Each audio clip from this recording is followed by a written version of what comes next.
I am now streaming live. I was doing a picture for YouTube, if that didn't make much sense. So, welcome to this Thursday, August 8th, episode of the Grab ATTN podcast. This is the Gary V Club podcast. We highlight a lot of the things about Gary V. Now, today's episode in particular is about Nipsey Hussle and Gary V. And I really love the quote, "If you've got it like that, you've got to go." And you can see that video on GaryVClub.com. Click on Gary and Nipsey. And when you watch that video, I think it might not really quite set in until you fully understand what kind of a person Nipsey Hussle was. This is a guy that was putting together co-work spaces where co-work spaces, weren't a thing, and people didn't think they would work.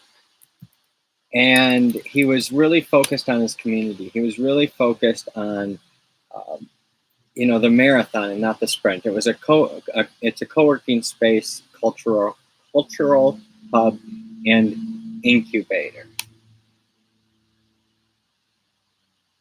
He just opened it in 2018, and he did this because he could see the future.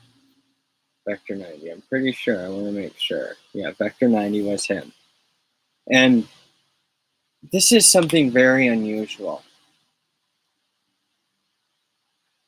to have something in an environment that's not white, for one.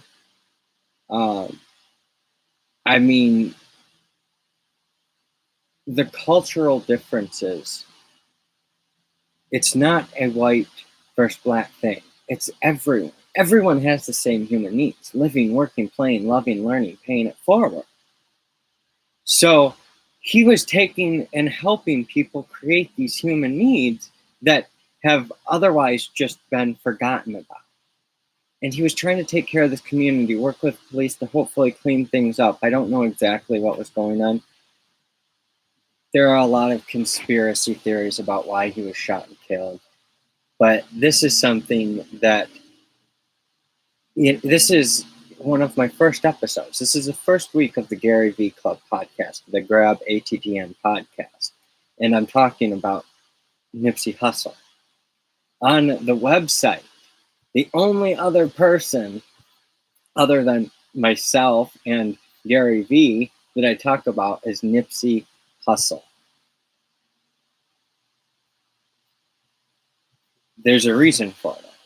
I don't think I've been impacted by any of Gary V's stuff as much as I've been impacted by the Nipsey Hussle stuff. I watched a lot of Gary V stuff, and when that Nipsey Hussle stuff happened, that's when I started creating all these sites and putting all this together.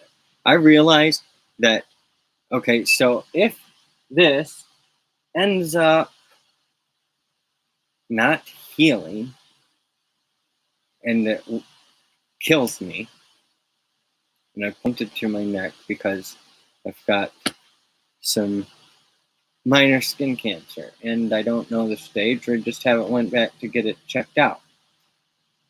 And the goal is to heal it through health, through foods. Now, monitoring it, watching it, making sure it doesn't grow. But the point is that thinking about that and thinking about how sick I was at the time, because I was throwing up every day, just really sick, and I didn't know if I could even go on. I suffered from suicidal ideation throughout my life, and it was never about hurting anyone else. It was just that I didn't want to be here because I wasn't able to live, work, play, love, learn, pay it forward like I believed was possible. And I think that has to do with yesterday's episode, the entitlement, feeling like I was entitled to something maybe. And Gary said one of the biggest things that's helped people that are suicidal and stuff like that is the fact that no one cares. It's not that no one cares, like I said yesterday. It's that no one, I mean, they care, but they don't. There's not much they can do. You are the only one that can take control of your life. You're the only one that can take yourself to the next level. And Nipsey Hussle, while he was setting things up, he couldn't do it for other people. He was setting the environment up so other people could be successful themselves. It wasn't about him. That's why it affected me so much, because it wasn't about him. It was about, okay, well, now how many other people are going to be impacted because they weren't given the chance, because no one else saw in them what Nipsey saw in them, what Nipsey saw in the community. And that's why we need to keep him alive, his spirit alive, through his sharing his content, through talking about him, through helping the communities that he cared about. And it's not about like, oh, I'm going to help you. It's about helping each other, putting our hands out, linking hands, working together to help each other. Because, okay, while Black people may have weaknesses that are strengths to white people also have weaknesses that are strengths of Black people. You know, whatever people want to say, there are different genetic differences. There are varying things that allow, I mean, certain disease resistance. There are so many things that we can't just say that, oh, well, you know, everyone's the same, because not everyone is the same. I mean, I'm not going to generalize, because it depends on genetics and strains of people and things like that. The point is that if we stop focusing on there is no difference between people regardless of the way they look, then we're doing a disservice. We need to understand our bodies. We need to understand the differences. We need to understand how we got to where we are. That's science, technology, engineering. That's all of these things are human nature.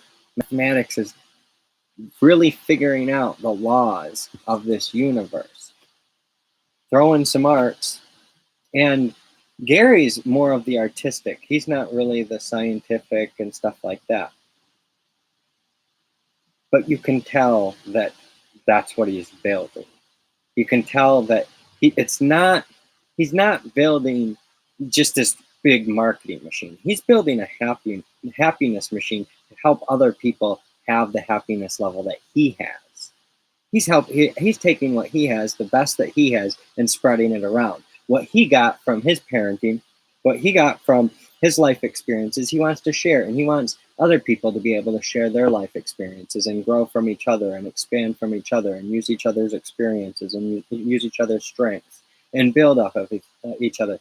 You know, he likes Stephen Ross so much because he's doing his biggest project ever. You know, you look at Hudson Yards, and this is another reason why Gary is so significant. Gary, is in Hudson Yards, one of the biggest real estate developments in the country. It's this innovative development, and it's really a inspiring showcase that these villages I intend to build are possible. So if you go over to happyherostudio.com, you can see what these initial Happy Hero Studios are going to be. This is like the Tesla Roadster or Model S, the high-end version, the first initial Happy Hero space that's being offered. Eventually, the costs are going to come down, and then we're going to be able to rapidly manufacture thousands of these per week, and the price is going to come down considerably. This is about feeding, housing, and empowering the 500,000 homeless people that are living on the streets each night. The 70 million displaced refugees around the world. The over 2.5 billion people that don't have proper toilets and sanitation. And the other 2 billion people that are going to be born over the next 30 years. We're going to go from 7.7 to 9.7 billion people in that time. And my intention, my mission, my vision is to attract the right people, the right customers, the right experiences in order to feed, house, and empower 1 billion people to live, work, play, love, learn, and pay it forward with happiness, health, and selfless abundance. This is truly my life's mission. This is truly my life's work. That's why I've created these podcasts. I'm not expecting anything, but the purpose of these things are to manifest the people and to help build these communities, these villages. So I appreciate you. I genuinely do. Go on over to happyherostudio.com for more information. Thank you.